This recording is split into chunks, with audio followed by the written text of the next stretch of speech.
It's 4:30 in the morning in Harare, and my Tariro is already at work. She has a degree in accounting. She has never, not once, used it in an accounting job. Instead, she's arranging tomatoes, not casually, but strategically. Pyramids of tomatoes calibrated to the exact height that says abundance without saying desperation. She will sell them at Mbari Musika, the largest market in the country, alongside roughly 10,000 other people who also woke up before God did. Here's the thing about my Tariro. Officially, according to several order spreadsheets in several air-conditioned offices, she barely exists. No payslip, no pension, no tax file worth mentioning. And yet, if you added up everyone like her, every vendor, every combi driver, every backyard welder, every cross-border trader with a bag of goods and the negotiating skills of a hostage specialist, you would be looking at most of the Zimbabwean economy, not a slice of it. The main event. Last year, Zimbabwe's government finally counted their own first economic census, found that 76%, three-quarters of all economic activity happens in the informal sector, which raises an awkward question. If three-quarters of the economy is informal compared to what exactly? Welcome to the Baobab Brief. I am Tinashe. Today, the economy that isn't supposed to exist and somehow feeds a nation. Grab a seat, preferably one bought from a roadside furniture maker, because statistically speaking, that's where your seat came from. Let's stay with my Tariro for a moment, because a day is a masterclass in economics that no textbook will ever assign. By 6 a.m., she has negotiated wholesale prices with a farmer from Lombosha in US dollars, obviously because Zimbabweans have developed a relationship with their national currency that can be best described as trust issues. By 8 a.m., she's paid a market fee to the city council. She's also paid a fee that is, let's say, less official, to someone whose title is ambiguous but whose authority is not. And here is the first myth we need to bury. The idea that informal economy is untaxed. Informal traders in Zimbabwe pay constantly. Council levies, vendor licenses, toll gates, permits, storage fees, and the occasional spontaneous fine. Researchers at the International Center of Tax Development surveyed thousands of informal traders in Harare and Masvingo and found that most of them earn below the poverty line. And yet they are squeezed for payments at every turn. What they don't get in return is the boring stuff, a pension, sick leave, a safety net. So the informal sector isn't a tax haven. It's more like a tax buffet, where you pay at every station and never get a receipt.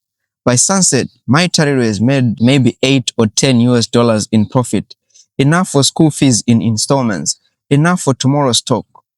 She is by any honest definition a businesswoman, a logistics manager, a forex trader, and a risk analyst. A business card, if she had one, would need to be a small pamphlet. To understand how three-quarters of an economy ends up off the books, you have to rewind, because Zimbabwe wasn't always like this. That's the part outsiders forget. At independence in 1980, Zimbabwe inherited one of the most industrialized economies in sub-Saharan Africa. Factories in Bulawayo, commercial farms that fed the region. The famous breadbasket of Africa line, which Zimbabweans have now heard so many times it should qualify for royalties.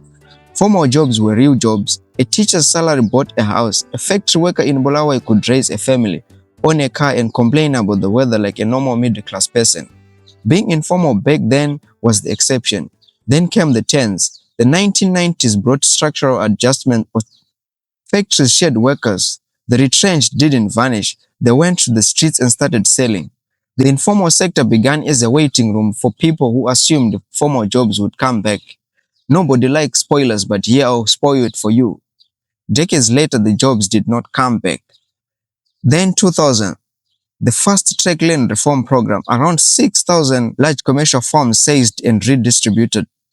Whatever your politics on that, and Zimbabweans hold every possible politics on that, the immediate economic effect was a collapse in agricultural exports, investor panic, sanctions on officials, and a currency that started sweating. And then 2008. If you know one thing about Zimbabwe's economy, it's probably this.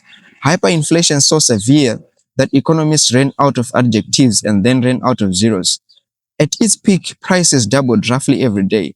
The central bank printed a $100 trillion note, a piece of paper that at its worst couldn't buy you a bus ride. and today sells to collectors on eBay for more than it was ever worth in Zimbabwe. That is the joke history wrote by itself. The $100 trillion note is now technically one of Zimbabwe's most successful exports. Unemployment estimates in 2008 ran as high as 94%. At that point, informal economy stops being a sector and starts being a synonym for the population. And here's the moment that matters for our story. When a supermarket shelf went empty, literally empty, fluorescent lights humming over nothing, it was the informal traders who kept the country alive. Cross-border traders hauling cooking oil from South Africa and Botswana, women on buses with bags of maize meal. The formal economy flatlined. The informal economy did CPR. The state, for its part, had already shown its gratitude 3 years earlier, in 2005, with Operation Murambachina, Drive Out the Trash, a nationwide demolition of informal markets and backyard structures that the UN said left 700,000 people without homes or livelihoods. So the sector that would soon rescue the economy had first been bulldozed by it. Timing has never been the police's strong suit. Now, no story about Zimbabwe's informal economy makes sense without the currency saga. So let's speedrun it. 2009, the Zimbabwe dollar is abandoned. The US dollar and the rand take over. Dollarization for a few years, prices stabilized, people excel.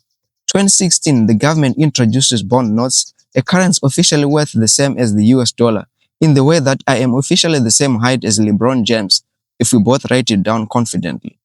In 2019, a new Zimbabwe dollar, foreign currencies briefly banned for local transactions. The informal sector responds to this ban by ignoring it completely. 2020, the ban is reversed.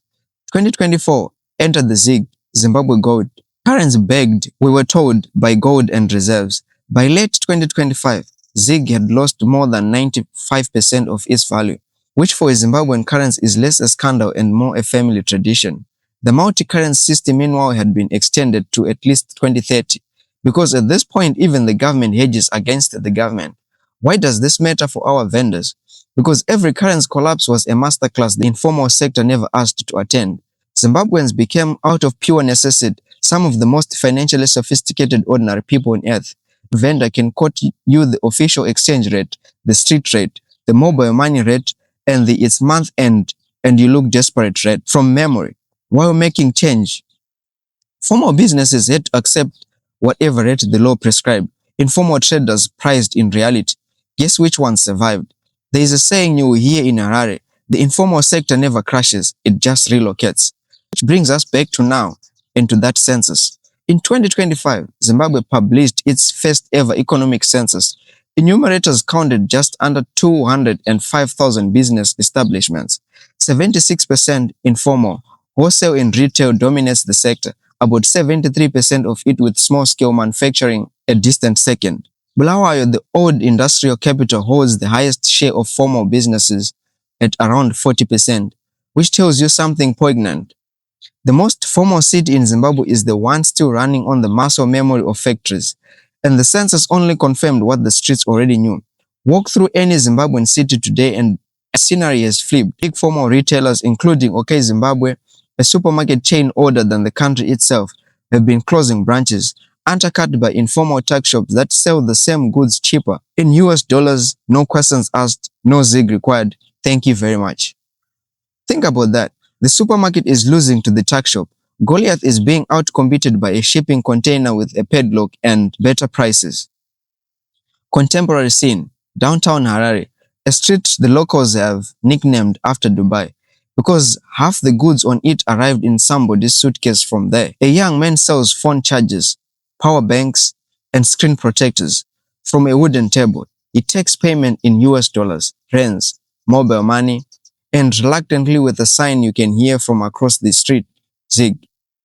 He restocks via a WhatsApp group. His supply is a woman who flies to Dubai monthly, her business registered nowhere. Her logistics network tighter than some airlines.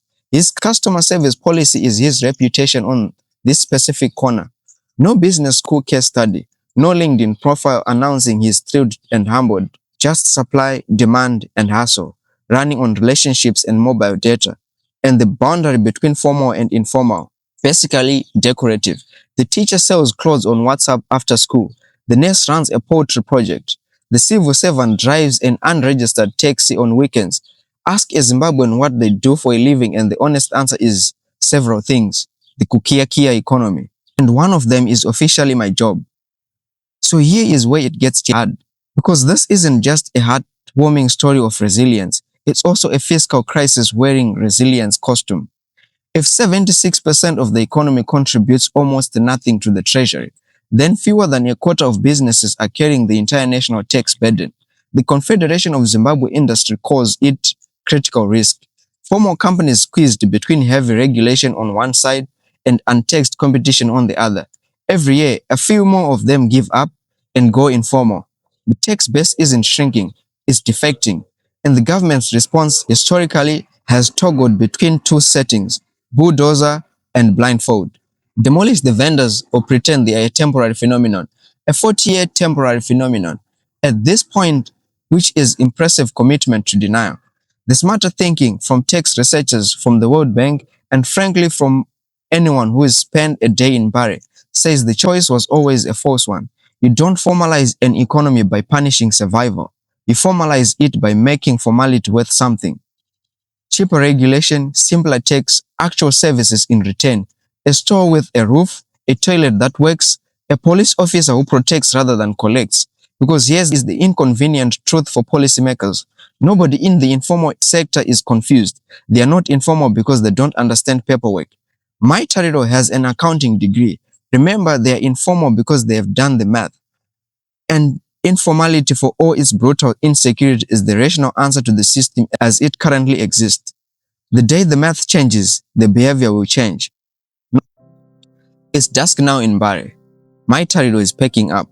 Tomorrow she does it again, and the day after. She's not waiting for the economy to recover. As far as she's concerned, she is the economy. The recovery is welcome to join her whenever it's ready. You know how this podcast got its name. The baobab is the tree that looks upside down. Roots in the air, growing where nothing else can. Storing its own water because it learned long ago not to rely on the rain. Zimbabwe's informal economy is exactly that. It looks wrong to economists, inverted, chaotic, unmeasurable, but it stores its own water. It has survived hyperinflation, demolitions, 6 currencies and counting, and being statistically invisible for decades. And when the formal economy withered, it fed 16 million people without a single strategic plan, mission statement, or a team-building retreat. Is it the future Zimbabweans deserve? No. People deserve pensions and contracts and the wild luxury of a salary that means the same thing in December as it did in January. The informal economy is a triumph of adaptation, but nobody should have to be this adaptable.